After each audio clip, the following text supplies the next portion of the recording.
Good day, mentors, and welcome to our class in Ed 228, the teacher and the community, school culture, and organizational leadership. For the discussion for this session, it will be related to Unit 2, School as a Social System, Part 1, Social Systems Model. What are the intended learning outcomes of this particular unit? Within the unit, the pre-service teacher will be able to discuss the basic concepts of school as a social system and how they impact individual learners, classrooms, schools, and the larger community. Describe social interactions and their importance in building harmonious relationship with the wider school community and concretize strategies that build relationships with parents or guardians and the wider community. For this particular unit, this is integrated with Sustainable Development Goal number 17, and that is Partnership for Goals, strengthening the means of implementation and revitalizing the global partnership for sustainable development. Are you now ready? Let's get the ball rolling. The major sociological perspectives on education fall nicely into the functional conflict and symbolic interactionist approaches according to Ballantine and Hammack 2012. So let us now discuss the different social science related theories which will be connecting to school as a social system. The first theory is related or is about functionalism and what is its implications or relationship to education as a social system or as a major social institution. Because last meeting, we discussed about the five major social institutions, namely the family, religion, government, economic institution, and the school. So deepening into one major social institution, let us explore the implications of these of the different models of the different social science related theories to school as a social system. In functionalism as a theory, what are the different implications or connections to education? It serves as several functions for the society. We all know that the five major social institutions, the family, the school, the religion, the economic, and the government, they have functions to share or functions to fulfill. So education as an institution has several functions like socialization, social integration, social placement, and social and cultural innovation. The latent functions include childcare, the establishment of peer relationships, and lowering unemployment by keeping high school students out of full-time labor force. Problems in the educational institution harm society because all these functions cannot be completely fulfilled. Okay, so there are set of functions to fulfill, but basically it cannot be fully or completely fulfilled by major social institutions like the educational institution or education as a social system. Therefore, each organization, each institution has a function to fulfill, but these functions cannot be completely fulfilled. The second social science related theory is on conflict. Education promotes social inequality through the use of tracking and standardized testing and the impact of its hidden curriculum. Okay, there is disparity in the reception of quality education. Okay, because one as to socioeconomic status, better education can be or quality education can be mostly gotten by those coming from a well-to-do family or prominent family because they are usually sent to private schools, and private schools have sophisticated facilities and equipment which give quality education. But good thing now, because our educational setup has been improved, through the initiative of the administration of President Rodrigo Duterte. One example is the free higher education or free college education per Republic Act 10931 or the Free Higher Education Act. So that's one good thing about state universities or public education. Schools differ widely in their funding and learning conditions, and this type of inequality leads to learning disparities that reinforce social inequality, and that is a reality. But the Department of Education is taking its lead now in the giving of quality education to all Filipino pupils or students. The third is symbolic interactionism. This perspective focuses on social interaction in the classroom, on the playground, and in other school venues. Specific research finds that social interaction in schools affects the development of gender roles and that the teacher's expectations of pupils' intellectual abilities affect how much pupils learn. Certain educational problems have their basis in social interactions and expectations. So, as to symbolic interactionism in education as part of the social system, social interaction is the key for them to learn better, for them to go further. But sometimes it affects the development, especially for gender roles, because there are different gender-related issues. And that teachers' expectations of pupils' intellectual abilities affect how much pupils learn. So, as teachers, we have to be an advocate of interaction, of social interaction. Do not just talk and talk in front, and students will just have to do hands on the desk, eyes on the board, and then listen to the teacher and receive information. But in the 21st century, we let our students to interact. We let our students to socialize because there is better learning when they do social interaction. The school as a social system. So what is a social system? It is made up of different parts. So a system is structured. It is made up of different parts. So basically, we have five major social institutions: the family, education, the religion, economic institution, and the government. Systematic relationship between the parts because, again, it is structured. Functional relationship. So there is interdependence. One function may be present in other functions, and there is complete fulfillment or success if there is interdependence. No? So functional relationships, so they function as there are distinct functions for each institution, but there are actually multifaceted functions which are interdependent to each other. Create a new entity and then arrangement of created patterns. With this, it is education is that is the very reason why education is considered to be a part of a social system. So according to Scott 2003, he agreed that social system is an open system. It is again interrelated, it is interconnected. With the advancement of technology now, our world is getting smaller and smaller. A system involving human being that influenced by norms or standards and sources in the community through politics and history according to Lunenburg 1995.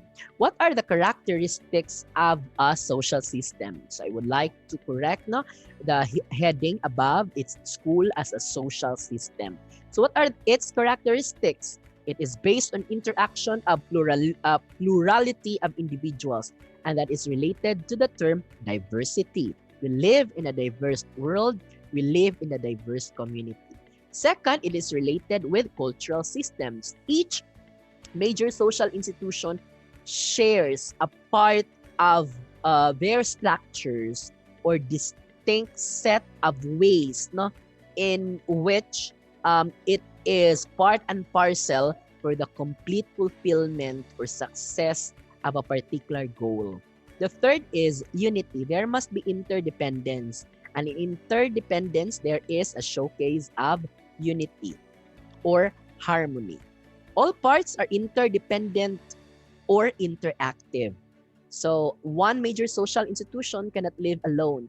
They need other social institutions to fulfill goals or to fulfill their purposes. And the last characteristic, interaction must carry a meaning. It must not be useless. It must not be senseless. No, there must be a meaningful experience. There must be meaningful um, journey to be provided for every major social institution. That is why each social institution has specific function to fulfill, or they have really a specific spot in the society where we live. So what are the basis of the social system? There are beliefs and knowledge. They have shared ways. They have shared materials, communication, and they are distinct from each other. But in the despite the distinctiveness, despite the disparity or differences, but still there is a goal to be fulfilled. Sentiments, because there is something to be fulfilled. Goals or objective, there is a meaningful purpose. There are norms or there are standards. Status and role, the ranks, the power, the sanction, and the facility. And these are the bases why they are considered to be a part of the social system, just like school or the educational institution. What is a school as a formal institution? A school is a place where formal teaching and learning take place. The home or the family is considered to be the first venue of education, but that type of education is informal. The formal teaching and learning happens in a school because it is considered as a formal institution. A school was identified as a social system, and there are a group of people who interact with each other in order to achieve the same goal and interacting with the outside community, according to Ludenberg 1995. Hoy and Miskel 2003 both agreed that learning institution had the characteristics of a social system such as interdependence with its parts, a complex social interaction, and having its own culture. So this is a picture or an illustration of a social system model for schools. So we have the environment, and it has a transformation process because the very typical purpose of school as an institution is the transmission of knowledge, skills, values, and attitude.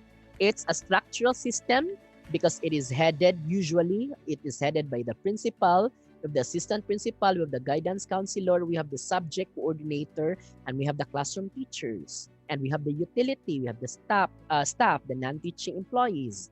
So in that particular system, we have what we call the cultural system or the shared orientations, the different ways of the different cultures embodied in the system of a school, of a specific school, and each student, learner, or teacher, they will be sharing a part of themselves to improve performance of the students and performance of the school as a whole. The political system or the power relations. So we are following policies and guidelines. Example of the Department of Education in college, of the Commission on Higher Education. As to individual system, so cognition, because students are there to learn something, to gain knowledge, skills, and values, and motivation for them to fulfill a particular aspiration in life. So what are then the inputs of a school? So there are environmental constraints, no? Like for example, lacking of facilities and equipment, lack of classrooms, lack of books, human and capital resources. So we have the teachers in the teaching process, and we have the learners in the learning process. Mission and board policy, because the school cannot be established or institutionalized if there are vision, mission, goals, and objectives.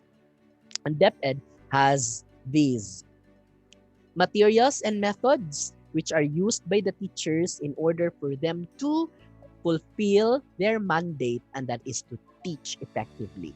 Outputs, achievements of a school, job satisfaction of the teachers, absenteeism, which could be a problem, and then dropout rate of students, and overall quality or performance of the teachers and the students and the school head.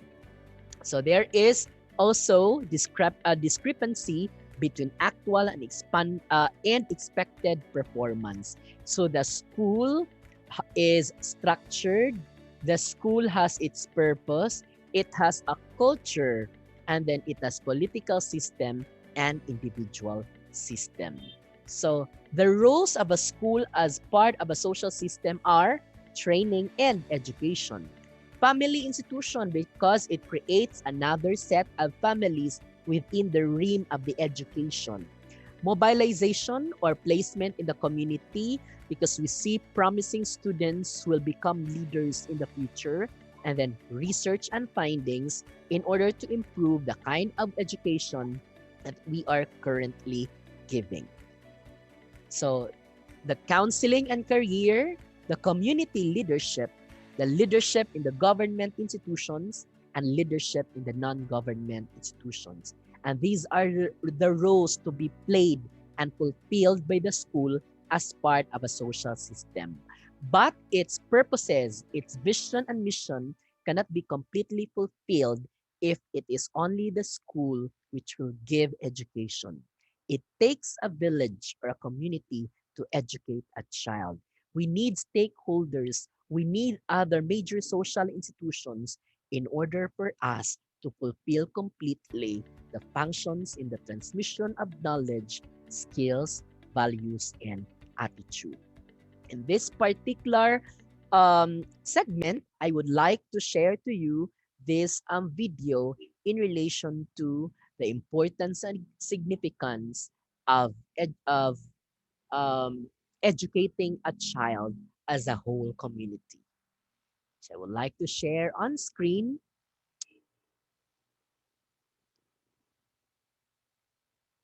a video related to it takes a community to educate a child.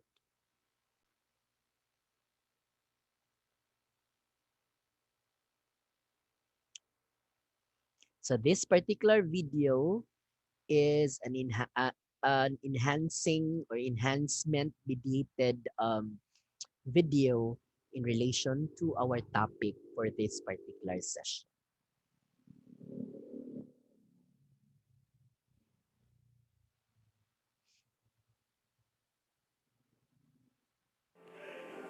It takes a village to raise a child, a familiar African proverb which implies people in the village work together to raise a child. What happens when there isn't a village? What if we were to reconsider the child's role? Turn it around. It takes a child to raise a village. It is the child who gives meaning and purpose to the village.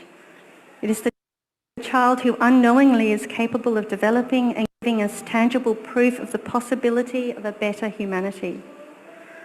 The makers of a new kind of...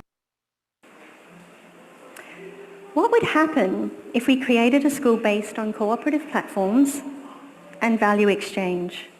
A prototype where local community groups are partnered and located on school grounds. Small businesses operate, sustainable food practices are used to grow food, performing and visual artists create and facilitate. Advanced technologies enable global connections and shared knowledge is valued. A school which is a melting pot of diverse peoples coming together to enrich and share learning. At the centre of this work, it takes a child to raise a village.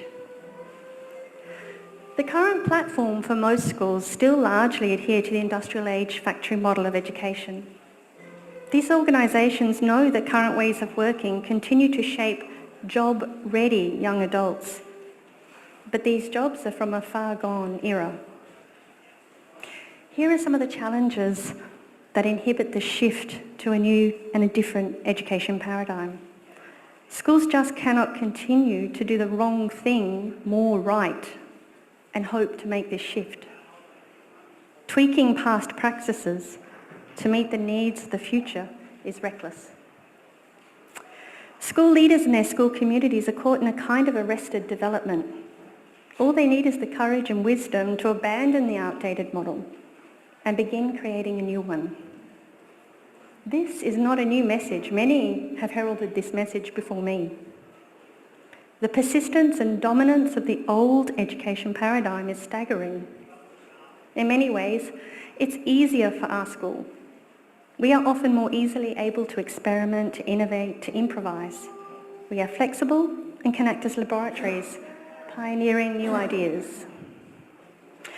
These are our guiding questions as we anticipate the future. Independent, non-systemic schools such as ours have challenges not often understood by the wider population. We lack the support of a solid institution like a government or church. If and when we go through a bad patch, we are possibly more vulnerable than others. And these are also the same questions that on those nights you want to sleep and your brain says, lol, no. We're not going to sleep tonight. We're going to think about this. And you say, okay. Here are some of the ways that this emerging model add value at a local level. The Value Exchange program is a prototype which we have begun this year. In essence, the program sees local tutors sharing knowledge and skills with the children in exchange for use of the facilities to run workshops outside of school hours and on holidays. Here's how the model might work on a global platform. Potentially, this is a transferable model, and the needs of any local community will be met. This model provides the space for knowledge creation, continuous knowledge transfer, while the users practice, interact and learn. Imagine this, an Indigenous artist with little children huddled around her watching with fascination as she paints and shares stories. Young adolescents walk by with baskets of farm produce. A small eclectic group of people sharing ideas about their recent failed rocket launch. A group of children figuring out how many droplets of water it takes to fill their bucket and how long before the bucket is full. If we adapt these new ways of working, self-organisation, interdependence, deep collaboration and continuous transformation will be evident in our daily practice, never again stuck in an old paradigm. We know that we have to develop a self-funded financial model. A self-funded financial model, I'll tell you in our break. We know that government funding is not absolute, and so we need to be shovel ready. So, if it's not a school, what is it?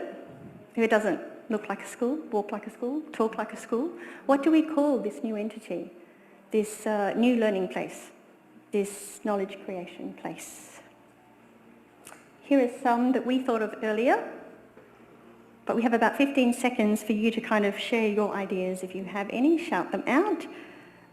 Don't be shy.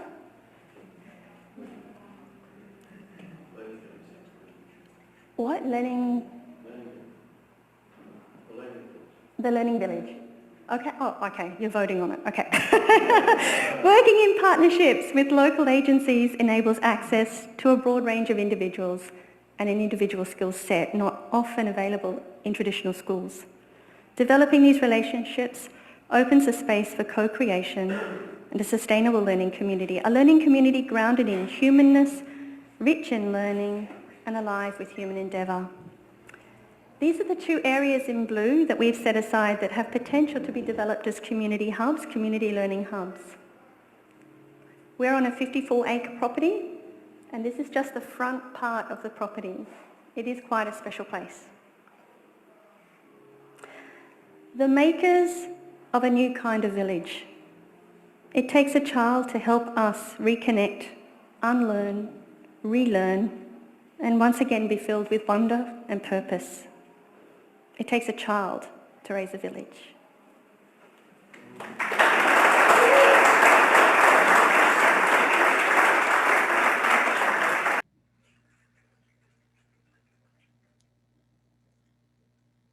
Okay, and that's it. Now, as teachers, it is our challenge to um, take to create a sustainable learning village or community for our child. And it's not only the school, which is part of the social system, but we need linkage and partnership.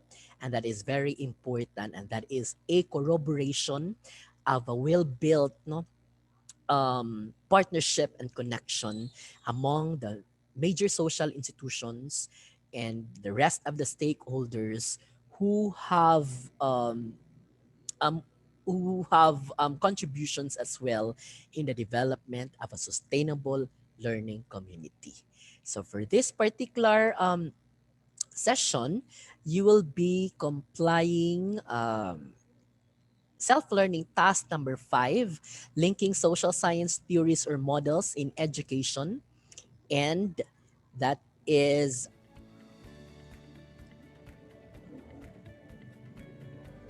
related to the purposes of schooling. According to the functionalist theory, you are to cite how schools at present are working on the realization of these 4 purposes as cited by the functionalists.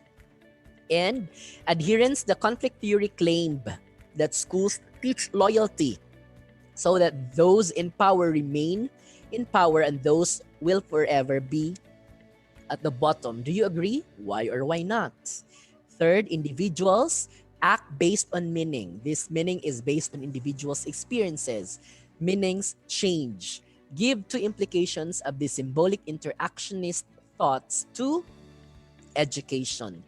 And this will not be complied for the Holy Week duration, but it will be submitted on April 9, 2021. Okay, and that's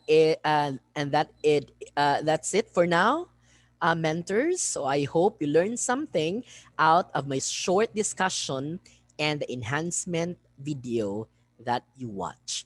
Thank you and good day.